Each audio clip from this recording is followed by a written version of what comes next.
Salut à tous, c'est Banque de Channel, bienvenue sur cette vidéo qui continue notre cheminement sur la méthode Silva, l'étude du manuel. Et on est au 3.03, projection sensorielle effective. On a pu voir ce que Silva proposait comme projection mentale dans les métaux, les plantes, les animaux.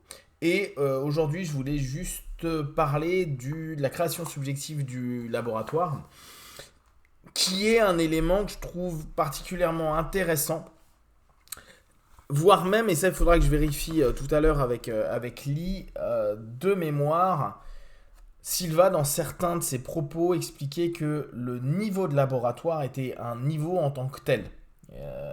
Un niveau... Alors, est-ce que c'est le niveau à 10 Hz Est-ce que c'est une tranche spécifique? Ça, il faut que je redemande plus de détails. Parce que comme ça, je ne sais plus où je l'ai lu, ou est-ce que c'est dans ce bouquin, est-ce que c'est dans ce que j'écoute en ce moment. Je vous avoue, je ne sais plus trop, donc je demanderai à Ali. Je vous reprends le manuel anglais. Et sur le niveau du laboratoire, je vais vous lire cette partie-là que je trouve très cool. Origine du laboratoire et des conseillers.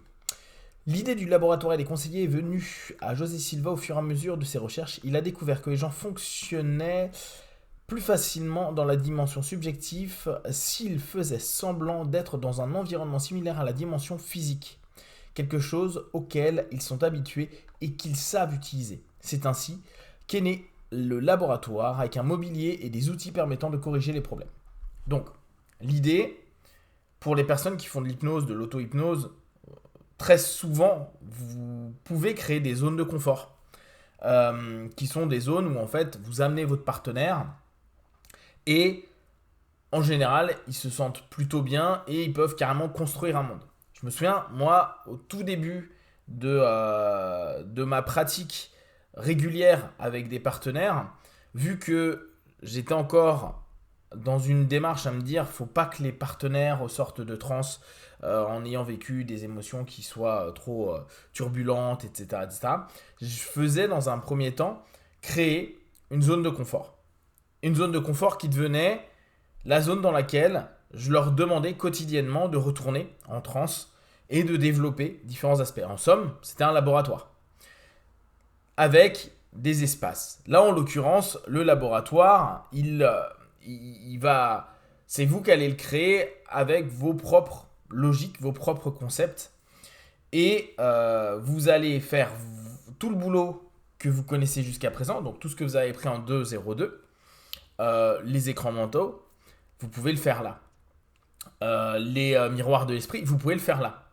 Ce qui est cool, c'est que vous pouvez imaginer un lieu, un espace, peut-être même chez vous, mais ce coup-ci en alpha, où chaque pièce va représenter un endroit où vous avez quelque chose de spécifique. Peut-être une pièce pour mieux dormir, peut-être une pièce pour travailler sur les problématiques avec le miroir de l'esprit, etc., etc. Ça, je trouve que c'est quelque chose de très commun, qu'on utilise beaucoup en hypnose, et qui a d'autant plus d'intérêt parce que on va permettre à l'apprenant de lui-même se construire une zone dans laquelle il va mettre l'ensemble de ses outils et l'exploiter de la façon la plus positive pour lui au quotidien. Alors, les conseillers sont nés, alors ça c'est aussi intéressant. Donc, la notion de labo, très simplement, c'est le laboratoire vous donne une méthode pour fonctionner dans la dimension subjective, spirituelle, la dimension fondamentale où vous pouvez créer tout ce que vous désirez pour qu'il puisse ensuite se manifester dans la dimension objective. Souvenez-vous, et j'insiste parce que je trouve vraiment que ce concept est intéressant, vous emmenez dans votre dimension subjective, votre dimension de l'esprit, vos problématiques, vous les travaillez dans votre labo, et vous ressortez un résultat que vous renvoyez dans la dimension objective, la dimension physique. Alors, les conseillers sont nés de la nécessité à mettre à l'aise un sujet de recherche. Lorsque le jeune sujet de la recherche de M. Silva a eu peur parce qu'il avait l'impression d'être tout seul, M. Silva lui a fait créer un ami, un homme, qui serait toujours là pour le réconforter, le conseiller, pour qu'il se sente en sécurité, quelles que soient les circonstances. Alors, la notion de sécurité dans l'hypnose et de façon générale avec les personnes qui sont traumatisées, qui ont des problématiques, est un point essentiel. Qu'importe le rapport que vous allez créer avec votre partenaire, quand là on parle de session d'accompagnement, la personne, même si elle peut se sentir un peu flippée de la séance ou autre, doit quand même suffisamment se sentir en sécurité pour pouvoir lâcher émotionnellement, intellectuellement, tout ce qu'il a. Moi, je m'en rends d'autant plus compte vu que je suis assez, voire énormément provocateur. Je me rends compte qu'il y a des gens qui me disent en début de session, j'ai peur de la session, j'ai peur de cette rencontre. Pour autant, ils se sentent suffisamment en sécurité, certainement par le métier que j'ai, c'est-à-dire le temps de pratique que j'ai, pour qu'ils puissent quand même dans cette peur-là, lâcher l'ensemble des éléments, un certain nombre d'éléments, au fur et à mesure ça s'ouvre. Et donc le principe de sécurité est hyper important. Et donc dans le principe de Silva, c'est la première fois qu'on entend parler de sécurité.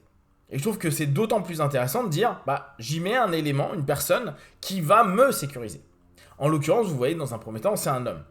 Pour les personnes qui font de l'hypnose, vous savez que assez souvent, on réexploite le nous d'aujourd'hui, qui, quand on fait des régressions, c'est-à-dire des retours dans le passé, va être la ressource, le point de référence, qui va pouvoir apaiser cette partition de nous, plus jeune, et souvent réconforter, sécuriser cet enfant qui peut-être à ce moment-là avait peur, n'était pas secure, justement, etc. Alors ce conseiller Tom a servi de conseiller et de guide au sujet de la recherche et l'a aidé à corriger tous les problèmes. Donc on voit que la création de ce conseiller a eu quelque chose de très positif. Mais un jour, alors qu'il travaillait sur une femme, la jeune fille a estimé qu'il serait plus approprié d'avoir une assistante femme. Alors M. Silva lui a fait créer un autre conseiller, et en l'occurrence une conseillère. Elle s'appelle Marie. Pour plus de détails, lisez l'autobiographie. Donc ça c'est intéressant dans l'autobiographie. Vos conseillers sont très personnels. Vous les créez après avoir construit et meublé votre laboratoire. Certaines personnes créent leurs conseillers consciemment en les dessinant comme un jeune sujet ou d'autres créent leurs conseillers de manière subconsciente en observant mentalement pour découvrir ce qu'ils créent au niveau intérieur. Alors ça c'est assez sympa, c'est dans une des programmations qui est proposée. Le moment où les conseillers arrivent, où on va découvrir nos conseillers, quand on est dans ce modèle à se dire je ne sais pas qui va arriver, c'est assez amusant de voir qui arrive en conseiller masculin et en conseillère. Et il y en a beaucoup qui laissent monter, venir les personnes à ce niveau-là. Ce qui peut être une représentation intéressante yin-yang, et ça je trouve que cette notion a posteriori est intéressante de se dire c'est ma partie masculine, ma partie féminine, et ça nous permet d'être aussi dans un rapport de communication, donc une partition de notre subconscient, dans lequel on va avoir une partition masculine, une partition féminine, et avoir dès lors un dialogue possible, dans toujours un cadre qui est celui de notre laboratoire, et qui nous permet dès lors de nous poser des questions, obtenir peut-être des réponses par ces conseillers-là, qui peuvent nous orienter à de nombreux moments. D'ailleurs, d'un point de vue technique, très souvent, on descend, donc on entre en alpha, puis après on descend de 10 à 1, et après on salue nos conseillers, et on dit souvent une phrase de bienvenue quand on rentre dans notre laboratoire. C'est comme un mantra qu'on décide nous-mêmes. Bien sûr, on peut en prendre un qui vient de la méthode Silva, mais qu'on peut nous-mêmes décider comme un petit peu un code pour rentrer. Et ça nous permet dès lors, c'est comme une activation d'ancrage, d'entrer dans notre monde intérieur, qui est notre laboratoire, dans lequel on va faire l'ensemble des démarches qui nous intéressent.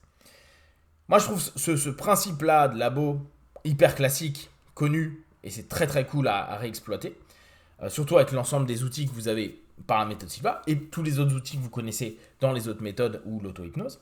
Et puis, ces deux partitions, féminin et masculin, les conseillers, les guides, qu'importe comment vous allez les appeler, en Silva on les appelle les conseillers, vont vous permettre d'avoir des dialogues internes assez intéressants et pouvoir vous retourner vers vous en train de vous dire mon côté masculin, qu'est-ce qu'il pourrait me dire, me conseiller, mon côté féminin, etc.